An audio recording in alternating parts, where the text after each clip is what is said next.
أعوذ بالله السميع العليم من الشيطان اللعين الرجيم بسم الله الرحمن الرحيم الحمد لله الملك الحق المبين المتصاغر لعظمته جبابرة الطاغين المتخاضع لكبريائه عتاة المتمردين المعترف بربوبيته سائر الخلق أجمعين والصلاة والسلام والتحية والإكرام على أشرف النبيين وخاتم المرسلين سیدنا و مولانا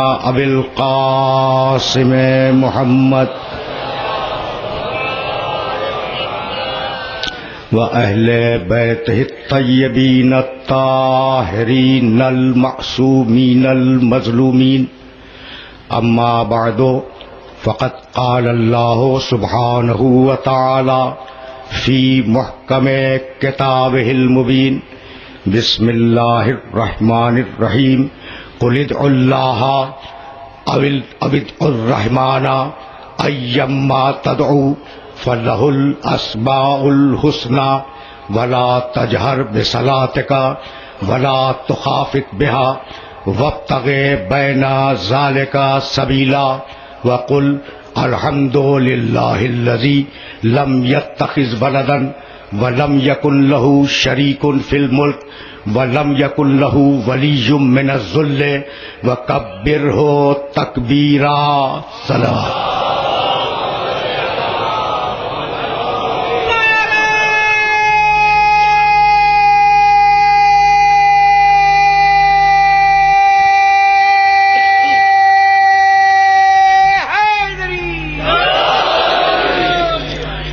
عزیزان محترم، میزان ہدایت اور قرآن کے عنوان سے یہ ہمارا 5واں سلسلہ گفتگو ہے۔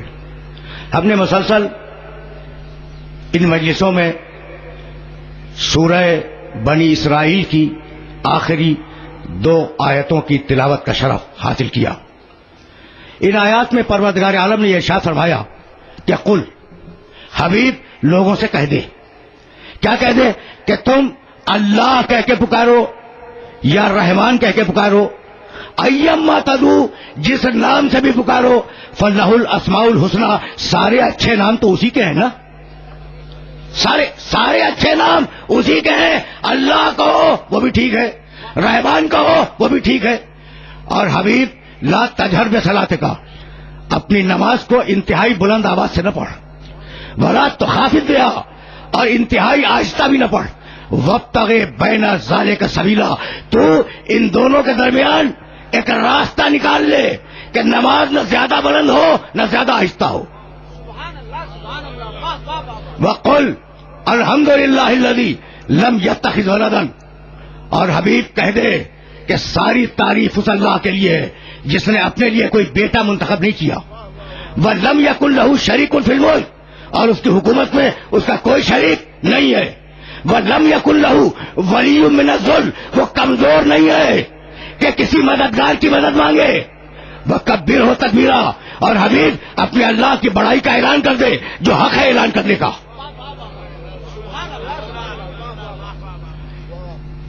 قُلِ ادْعُوا اللَّهَ أَوِ ادْعُوا الرَّحْمَٰنَ، پکارو اللہ کہہ کے، پکارو رحمان کہہ کے، اسی سے نکلا ہے دعا۔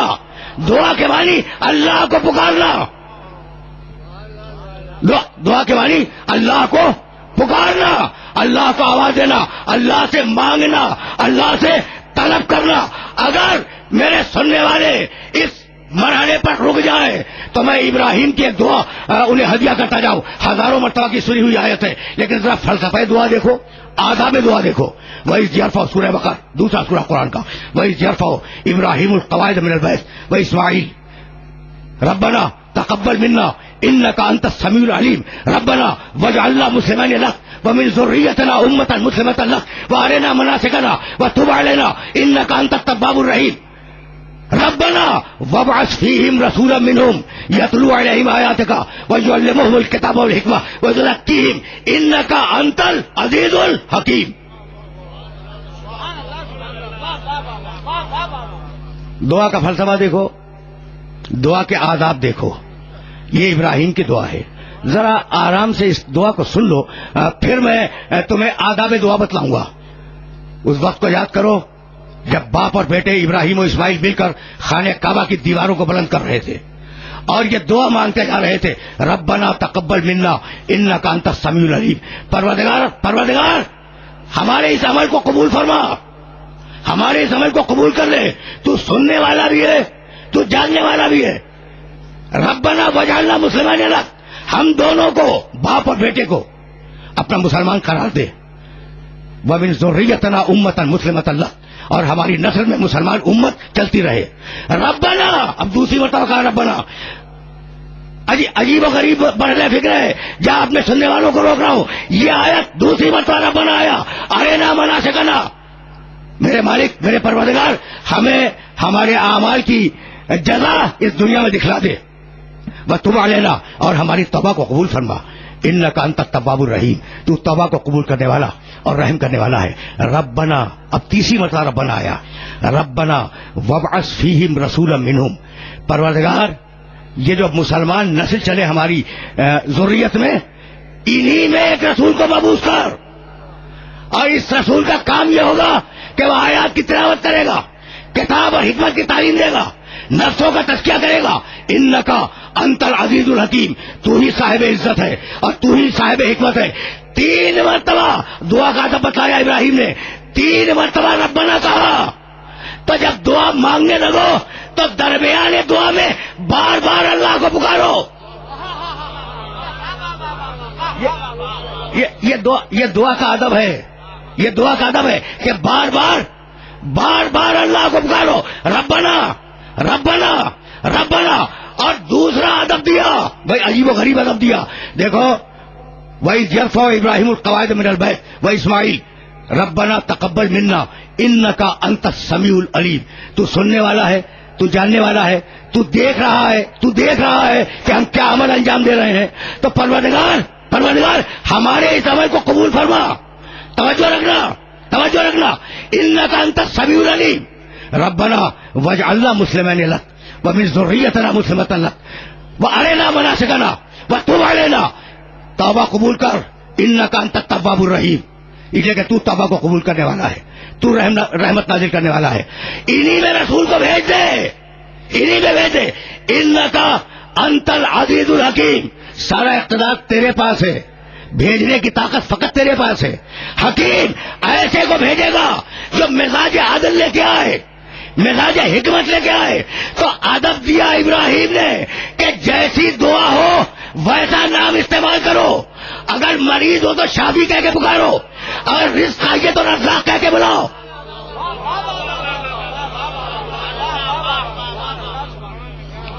دیکھو ادب دعا کا.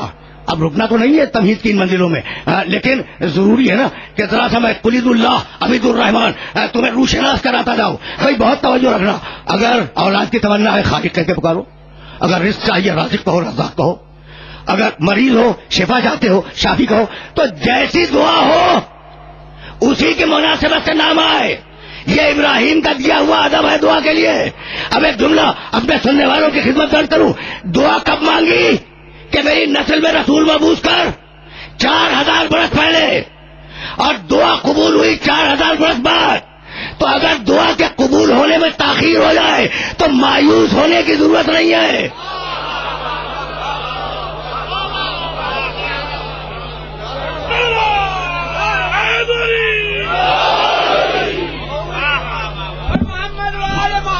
موضوع کے تقاضے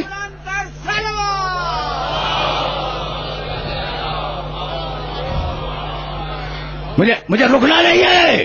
یہ موضوع کے تقاضے ہیں جن کو پورا ہونا ہے. اب پورا قرآن بھرا ہوا ہے انبیاء کی دعاؤں سے، لیکن میں زیادہ دعائیں تمہارے سامنے نہیں پیش کروں گا. حضرت نوح نے کہا رب اغفر لی ولوالدی وَلِمَنْ دَخَلَ بَيْتِي مُؤْمِنًا، مالک مجھے بخش دے. نو کی دعا. بھئی یہ نو کی دعا اگر پہنچ گئی نا تو بڑے مسائل حل ہو جائیں گے. رب اغفر لی، مالک میری مغفرت کر دے، مجھے بخش دے. اور کس کو بخش دے؟ وَلِ وَالِدَيَّ، میرے والدین کو بخش دے. پہلے مجھے بخش دے، پھر میرے والدین کو بخش دے. وَلِمَنْ دَخَلَ بَيْتِي مُؤْمِنًا، اور جو میرے گھر میں مومن بن کے داخل ہو. گھر میں داخل ہونا بخشے جانے کی دلیل نہیں ہے جب تک داخل ہونے والا مومن نہ ہو.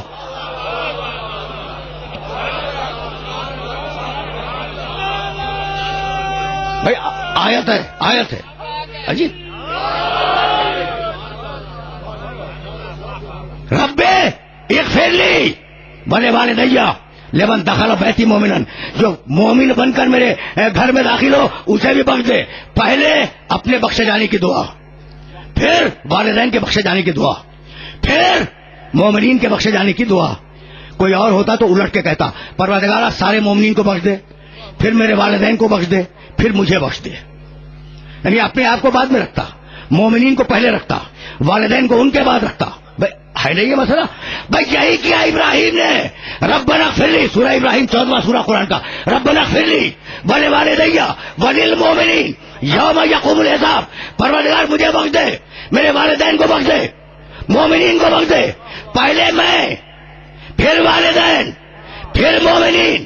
دو پیغمبروں نے دعا کا ادب بتایا کہ پہلے اپنے لیے دعا کرو، پھر والدین کے لیے، پھر مومنین کے لیے.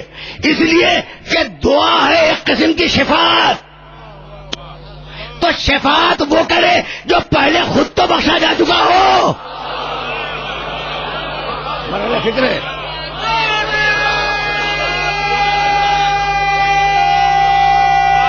ہے تو یہی.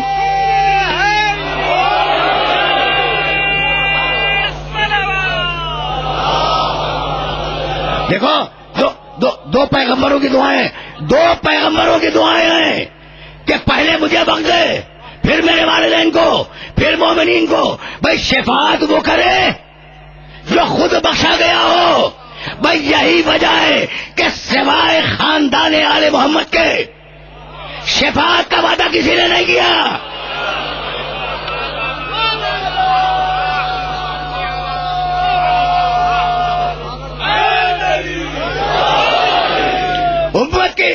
امت کی پوری تاریخ میں بڑے بڑے اکابر گزرے، بڑے بڑے اولیاء کرام گزرے، بڑے بڑے عرفاء گزرے، بڑے بڑے مزار بن گئے ان کے، بڑے بڑے فقہاء گزرے، فقہ کے ائمہ گزرے، تفسیر لکھنے والے گزرے، محدثین گزرے، کیا کچھ گزرے.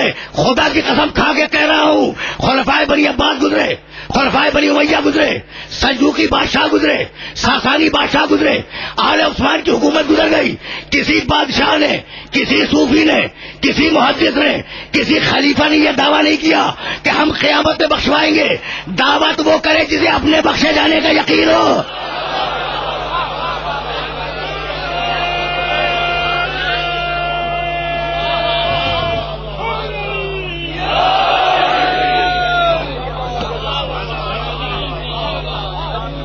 سمجھ رہے ہو بات کو؟ تو دعا مانگو. اب بہت زیادہ رکوں گا نہیں، لیکن جہاں آ گیا ہوں وہاں یہ جملہ سنتے جاؤ. اب دیکھو میں ایجنڈا بدل رہا ہوں. سوچ کے کچھ آیا تھا، بولوں گا کچھ اور. ایجنڈا بدل رہا ہوں. سورہ نامل، دعا 27واں سورہ قرآن مجید کا. اور اتنی مشہور آیت ہے کہ میرا کوئی سننے والا ایسا نہیں ہے جو آدھی آیت سے واقف نہ ہو. امن یجیب المضطر،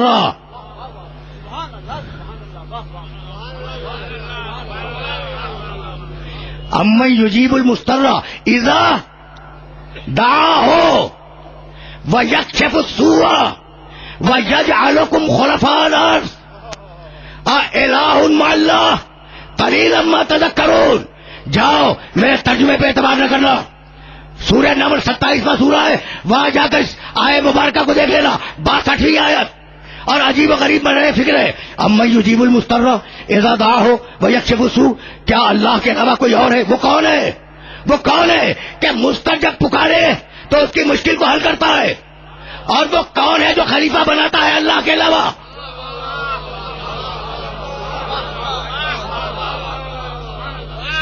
بھائی سننا خدا کی قسم، میرے ترجمے پہ اعتبار نہ کرنا.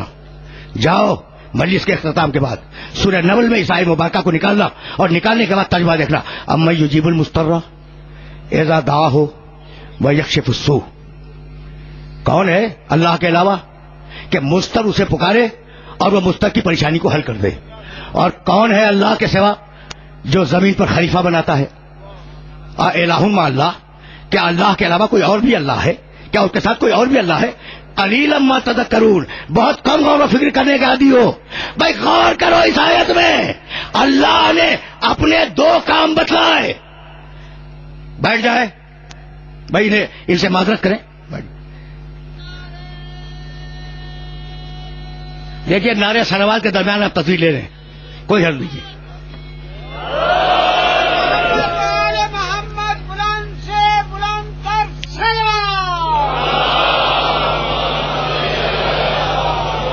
ٹھیک ہے، یہ مجبوری ہے، معاشرتی مجبوری.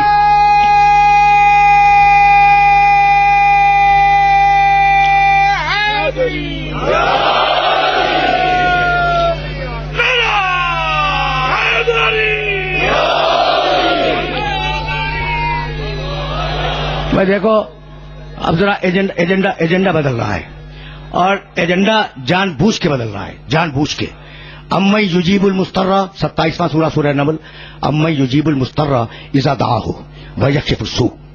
کون ہے اللہ کے علاوہ جو مضطر کی دعا سنے اور اسے حل کرے؟ بس اللہ ہے جو مضطر کی دعا سنتا ہے اور اس کی مشکل کو حل کرتا ہے. وَيَجْعَلُكُمْ خُلَفَاءَ الْأَرْضِ. اور کون ہے اللہ کے علاوہ جو خلیفہ بناتا ہے؟ بس اللہ ہے جو خلیفہ بناتا ہے، کوئی اور نہیں بناتا. الہ مع اللہ، کیا اللہ کے علاوہ کوئی اور اللہ ہے؟ قلیلا ما تذکرون، تم بہت کم غور و فکر کرنے کا عادی ہو. اس آیت مبارکہ میں اللہ نے اپنے دو کام بتلائے. میں مضطر کی مشکل کو حل کرتا ہوں اور میں خلیفہ بناتا ہوں. تو پہلا کام تو اللہ سے کروا رہے ہو، دوسرا کام خود کر رہے ہو، یہ کیسی منطق ہے؟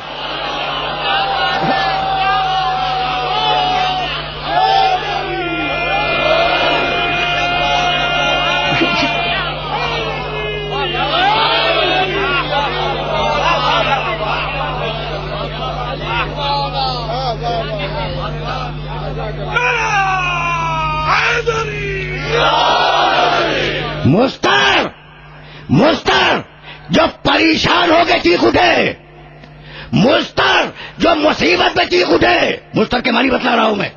مضطر جو اتنا پریشان ہو جائے کہ اس کی آواز بلند ہو جائے. کیا چھٹے پارے کی پہلی آیت بھول گئے؟ لا يحب اللہ الجہر بالسوء من القول الا من ظلم.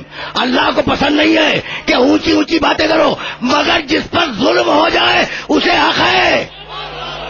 ہم مظلوم ہیں، ہمیں بولنے کا حق ہے یا نہیں؟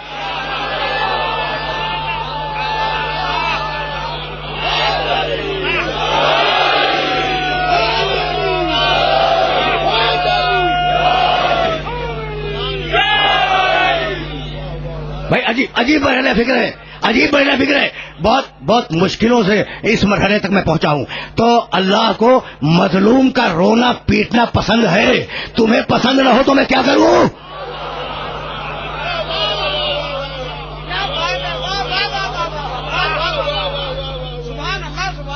اللہ کو مظلوم کا رونا پیٹنا پسند ہے. تمہیں پسند نہ ہو تو میں کیا کروں؟ بھائی عجیب بات ہے کہ سینہ ہم پیٹے، چوٹ دوسرے کو لگ جائے.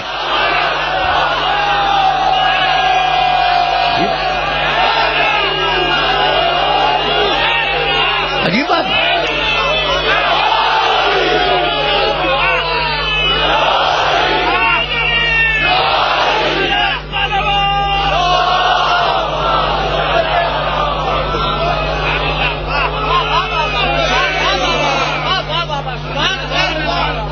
بھائی عجیب مرحلہ فکر ہے. جہاں میں تمہیں لے کے آ گیا سورہ زاریات ہے 51واں سورہ قرآن کا. جب ہم نے فرشتہ بھیجا ابراہیم کے پاس کہ اس بڑھاپے میں تمہیں اولاد ہوگی، دیکھنا بھائی دیکھنا خدا کی قسم، جب ہم نے فرشتہ بھیجا، اب آیتیں نہیں پڑھ رہا ہوں دامن وقت میں بہت زیادہ گنجائش نہیں ہے. ابراہیم کے پاس فرشتہ بھیجا کہ اس بڑھاپے میں 100 سال سے اوپر عمر، یعنی اگر توریت کی بات قبول کی جائے تو 112 سال کی عمر ہے. اس بڑھاپے میں 112 یا 113 سال کی عمر ہے ابراہیم علیہ السلام کی، تو پھر زوجہ کی عمر کیا ہوگی؟ ظاہر ہے تمہارے سامنے ہے مسئلہ، ٹھیک ہے نا؟ فرشتہ آیا ابراہیم کے پاس اور فرشتے نے ابراہیم کو بشارت دی کہ تمہارے گھر میں بیٹا پیدا ہوگا. بھائی توجہ رہے، ابراہیم کی بیوی گھبرا گئی. وہ اقبلت دوڑتی ہوئی آئی، فسقط وجہ، اور اس نے اپنے چہرہ پیٹ لیا. دوڑتی ہوئی آئی، فسقط وجہ، اور اس نے اپنا چہرہ پیٹ لیا. جبریل بیٹھے ہوئے، ابراہیم موجود ہے، نہ نبی روکتا ہے نہ فرشتہ روکتا ہے چہرہ پیٹنے سے.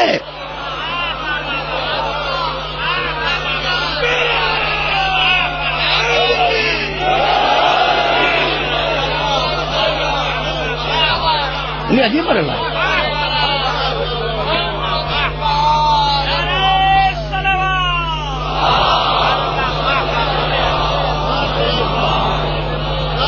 بھائی آیت ہے قرآن کی 51واں سورہ ہے، اس میں جا کے دیکھ لینا. اس آیے مبارکہ کو یوسف کا زمانہ آیا، برادران یوسف نے یوسف کو فروخت کیا. یوسف گئے 40 سال یعقوب نے غم منایا یوسف کا، اور یہ کہہ کے منایا فصبر جمیل، میں صبر کر رہا ہوں. دیکھو عجیب کنٹراڈکشن ہے، عجیب تضاد ہے. یعنی ایک جگہ قرآن میں لکھا ہے کہ یوسف علیہ السلام کے والد حضرت یعقوب صبر کر رہے تھے، اور اسی قرآن نے لکھا وَابْيَضَّتْ عَيْنَاهُ مِنَ الْحُزْنِ وَهُوَ كَظِيمٌ، روتے روتے اس کی آنکھیں سفید ہو گئی. تو رونا صبر کے خلاف نہیں ہے.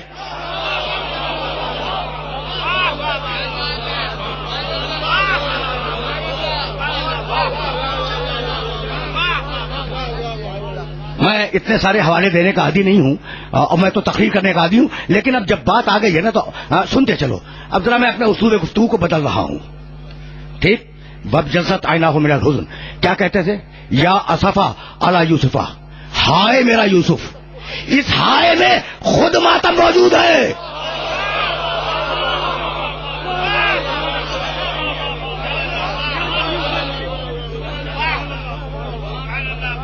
بھائی یہاں تک آ گئے میرے ساتھ، تو میرے ساتھ یہاں تک آ گئے. اچھا تو اب جو نہیں بیان کرنا چاہ رہا تھا نا، پھر وہاں تک بھی میں آ گیا. تفسیر مظہری قاضی ثناء اللہ پانی پتی اردو میں بھی موجود ہے، اوریجنلی عربی میں لکھی گئی، اس کی 5ویں جلد. بھائی یہ چھوٹا سا واقعہ سننا. یوسف علیہ السلام جب قید خانے میں ڈال دیے گئے اور بہت دن گزر گئے یوسف علیہ السلام پر قید خانے میں، تو ایک دن جبریل آئے ان کے پاس، یوسف علیہ السلام کے پاس. یوسف علیہ السلام کو پہچانتے ہو؟ یوسف ابن یعقوب ابن اسحاق ابن ابراہیم. یہ شجرہ بتانا ضروری تھا. یوسف ابن یعقوب کے بیٹے، ابن اسحاق اسحاق کے بیٹے، اسحاق ابن ابراہیم. شجرہ ذہن میں رکھنا. یوسف قید خانے میں ہے، جبریل آئے، کہا یوسف میں اللہ کا فرشتہ ہوں. تفسیر مظہری ذہن میں رکھنا، تفسیر مظہری. یوسف میں اللہ کا فرشتہ ہوں. کہا جبریل تم یہاں آ گئے، یہ قید خانہ تو مجرموں کی جگہ ہے، یہ تم مجرموں کے پاس کیسے آ گئے؟ تم مجرموں کے پاس کیسے آ گئے؟ کہا یوسف میں مجرموں کے پاس نہیں آیا، میں تو تمہیں تسلی دینے کے لیے آیا ہوں. سن رہے ہو واقعہ؟ جا کے دیکھنا تفسیر مظہری، اردو میں ترجمہ موجود ہے. میں تو تمہیں تسلی دینے کے لیے آیا ہوں. کہا کہ اچھا یہ بتلاؤ کہ کچھ علم ہے کہ میرے باپ کیسے ہیں، کس حال میں ہیں؟ حضرت یعقوب علیہ السلام. جبریل نے کہا کہ اللہ نے ان کا ایک بہت بڑا امتحان لیا، اور وہ مسلسل روتے رہتے ہیں لیکن صبر بھی کرتے ہیں. رونا صبر کے منافی نہیں ہے، ٹھیک؟ یعنی رونا صبر کے خلاف نہیں ہے. اب یہاں ایک جملہ کہنا چاہ رہا ہوں، اور وہ جملہ اگر پہنچ گیا تو میرا آج کا میسج پورا ہو جائے گا. کہنے لگے کہ میرے بابا روتے رہتے ہیں، کتنا غم ہے انہیں میرے کھو جانے کا. سنو گے؟ فما قدر غم میں ہی ان کے غم کی مقدار کیا ہے؟ کہا حضرو 70 سکلا. سکلا جانتے ہو؟ وہ عورت جس کا جوان بیٹا مر جائے اس پر کیسا غم پڑتا ہے؟ تو کہا کہ 70 مردہ ماؤں کے برابر یعقوب کا غم ہے. بھائی سننا، اس لیے کہ ابھی تو میں بہت آغاز میں ہوں، اور میں چاہ رہا ہوں کہ یہ میسج تفسیر مظہری کا تم تک پہنچ جائے. 70 پہ سر مردہ ماؤں کے برابر یعقوب کو غم ہے. ایک مرتبہ یعقوب نے اپنے سر پر 2 ہتھوڑے مارے, ہاتھ مارے. جبریل نے منع نہیں کیا کہ یہ بدعت ہے یا شرک ہے.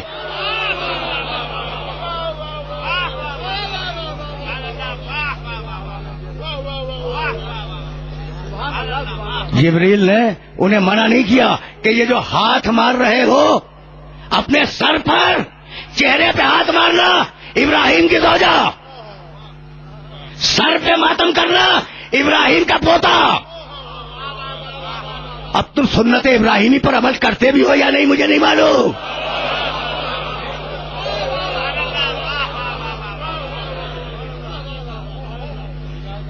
دیکھو سنتے جاؤ. آج ذرا میں چاہ رہا ہوں کہ یہ مسئلہ تھوڑا سا حل ہو جائے, تھوڑا سا, ٹھیک ہے نا. ادھر یوسف قید خانے میں ہے, ادھر یعقوب علیہ السلام تھوڑا سا جو کا ستو اور تھوڑا سا پانی لے کر اپنے شہر سے باہر شجرۃ الوداع کی چھاؤں میں بیٹھ جاتے تھے. وہ آخری درخت جس کے بعد بیابان تھا, اور بیٹھ کر روتے رہتے تھے یا اسفا علی یوسف. وہ شاہراہ عام تھی, عام راستہ تھا جس راستے پر حضرت یعقوب علیہ السلام بیٹھ کر یوسف کو رویا کرتے تھے اور یا اسفا علی یوسف کہا کرتے تھے. شاہراہ عام تھی. گزرنے والے قافلے جب دیکھتے کہ بوڑھا انسان بیٹھا ہوا ماتم کر رہا ہے اور کہہ رہا ہے یا اسفا علی یوسف, تو اتر کے پوچھتے کہ بھائی تمہیں ہوا کیا. تو شاہراہ عام پر اسی لیے بیٹھے کہ ساری دنیا کو مظلومیت کی خبر ہو جائے. اب سمجھ میں آیا کہ ہم شارع عام پر ماتم کیوں کرتے ہیں.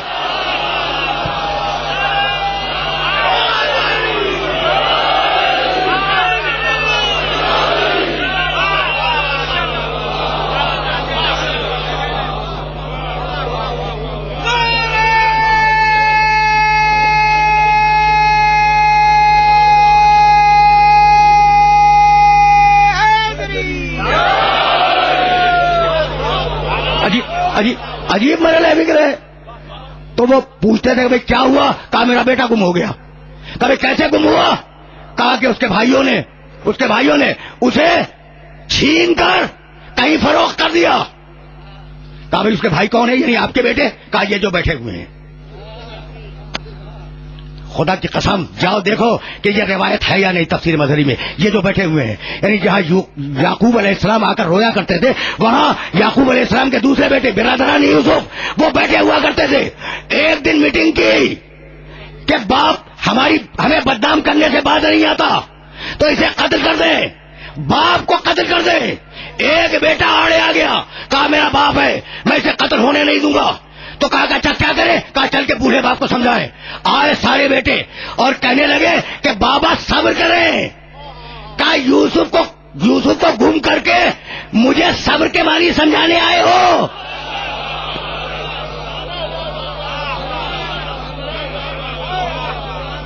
تو اب 2 نظریے سامنے آ گئے. بھائی قاتل ہمیشہ صبر کی تلقین کرے گا, مظلوم ہمیشہ ماتم کرے گا.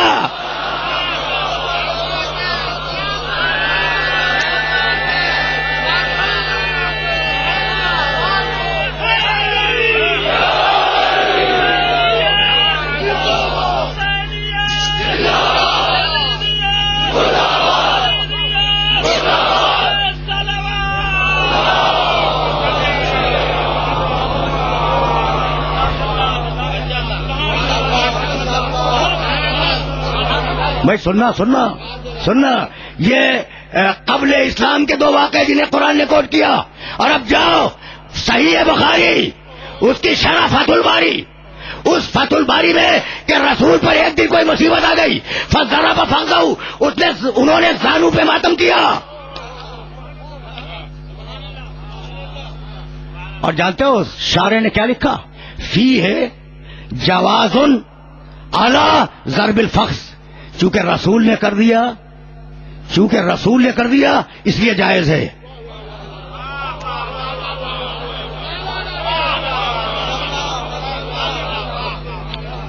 اب ظاہر ہے کہ اگر امت میں رہنا ہے تو رسول پر تو کوئی شرک کا الزام نہیں لگائے گا نا.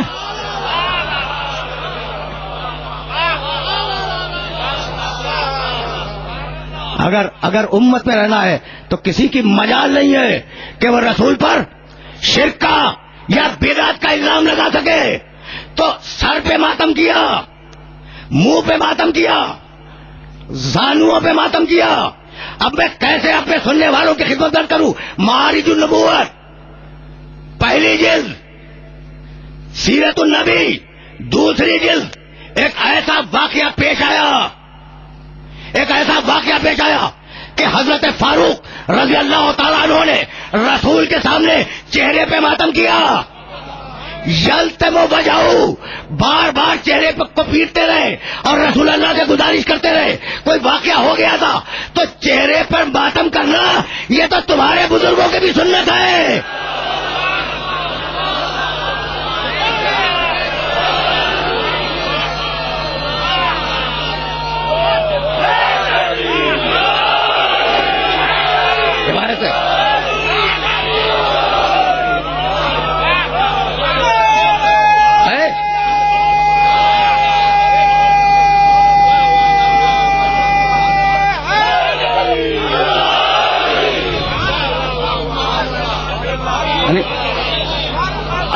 عجیب و غریب مرائل فکر ہے نا. کیا بھول گئے؟ اب اسے بھی کوٹ کروں کہ 3 دن حمزہ کا ماتم کروایا رسول نے، اور ہر کوچے سے حمزہ پر رونے کی آواز آ رہی تھی. بھائی میں کیسے اپنے سننے والوں کی خدمت کروں کہ جب پیغمبر اکرم نے یہ سنا اپنے کانوں سے کہ ہر گھر میں حمزہ پہ رویا جا رہا ہے تو فرمانے لگے رضی اللہ عن کننا وعن اولاد کننا وعن اولاد اولاد کننا. اللہ تم سے بھی راضی ہو، تمہاری نسلوں سے بھی راضی ہو، تمہاری نسلوں کی نسلوں سے بھی راضی ہو. اب اگر کوئی بے نسل ہو جانا چاہے تو میں کیا کروں؟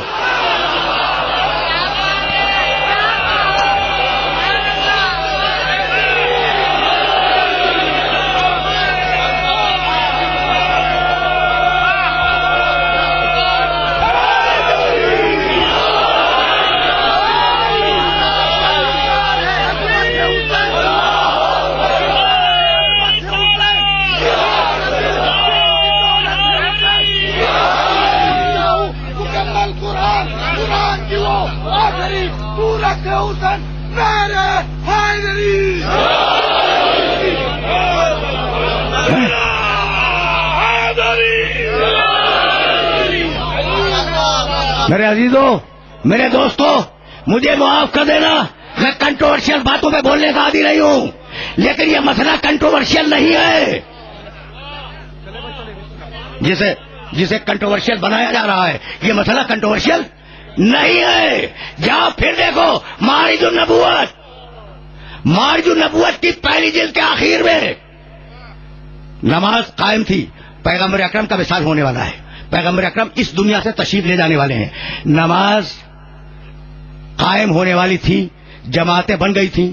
لوگوں نے بلال کو بھیجا کہ پیغمبر کو اطلاع دو کہ جماعت تیار ہے، پیغمبر کو اطلاع دو کہ جماعت تیار ہے، تشریف لائے نماز پڑھانے کے لیے. بلال آئے، کہا یا رسول اللہ جماعت تیار ہے. رسول نے بلال کو دیکھا اور کہا اللہم بالرفیق الاعلی. بلال اب میرے پاس وقت نہیں رہا، میں تو اپنے اللہ کے پاس جا رہا ہوں. یہ سننا تھا کہ بلال فریاد کنا و سرزنا، بلال فریاد کرتا ہوا اور سر پر ماتم کرتا ہوا باہر آیا. کسی صحابی نے منع نہیں کیا کہ یہ بدعت کیوں کر رہے ہو.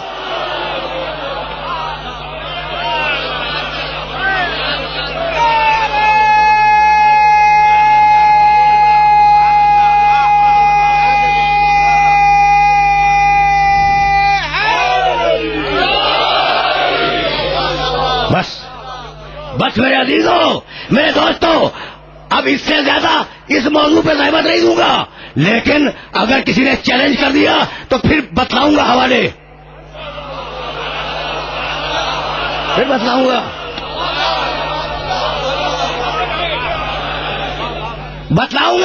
کس نے کہاں ماتم کیا. ابھی تو میں پردہ ڈال رہا ہوں. بتلاؤں گا.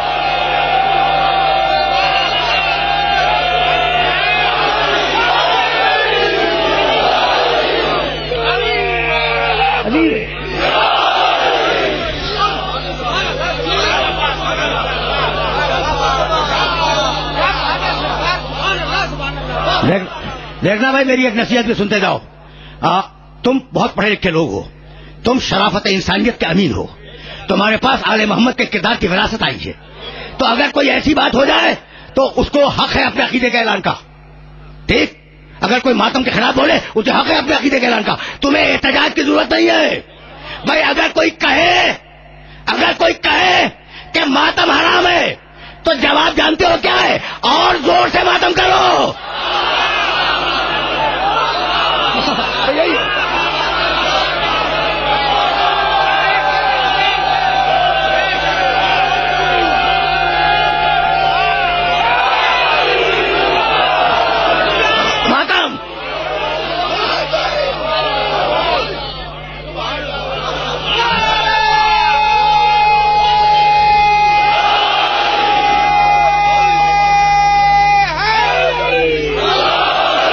ماتم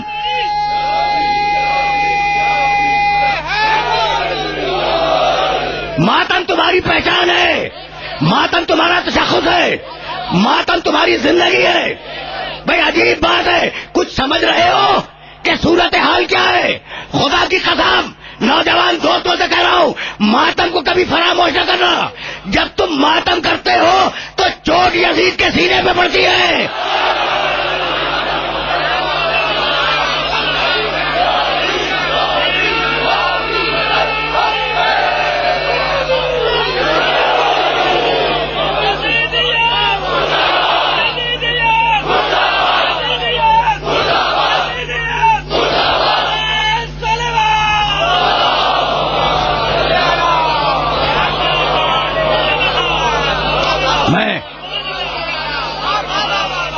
میں اب اس سے زیادہ زحمت سماعت نہیں دوں گا, اس موضوع پر آگے بات نہیں کروں گا. پھر واپس چلو آئے مبارکہ کی طرف. امن یجیب المضطر اذا دعاہ ویکشف السوء. تمہاری پریشانیوں کا حل فقط اللہ کے پاس ہے, اس سے حل کرواؤ. یہ فقط کا لفظ میں نے جان بوجھ کے استعمال کیا ہے. فقط اللہ کے پاس ہے, اس سے حل کرواؤ, ہے نا. ایاک نعبد و ایاک نستعین. مالک فقط تیری عبادت کرتے ہیں, مالک فقط تجھ سے مدد چاہتے ہیں, فقط تجھ سے. پیغمبر اکرم نماز میں یہ آیت پڑھتے تھے یا نہیں کہ مالک فقط تجھ سے؟ خیبر کے 39ویں دن پیغمبر نے نماز میں کہا تھا یا نہیں, ایاک نستعین, مالک مدد فقط اس سے. اور ایک مرتبہ بے اختیار آواز دی, ناد علی المظہر آ جائے.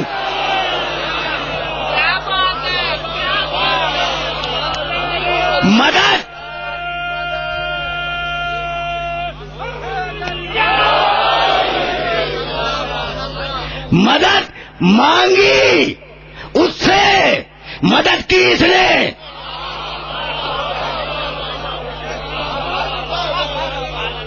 بس میرے عزیزو, میرے دوستو, مجھے یہ جملہ کہنے دو, اور مجھے اس جملے کے کہنے میں کوئی بات نہیں ہے کہ حفظ مراتب تسلیم, حفظ مراتب یعنی مرتبوں کا تفاوت اور مرتبوں کا اختلاف تسلیم.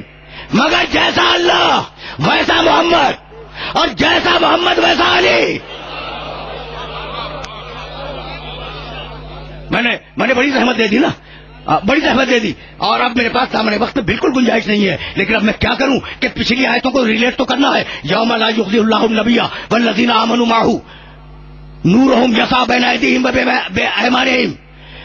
کل جو آیتیں میں نے تلاوت کی انہیں ہدیہ کر رہا ہوں. یوم لا یخزی اللہ النبی والذین آمنوا معہ نورہم یسعی بین ایدیہم وبایمانہم. قیامت میں کوئی آئے گا جو نور والا ہوگا.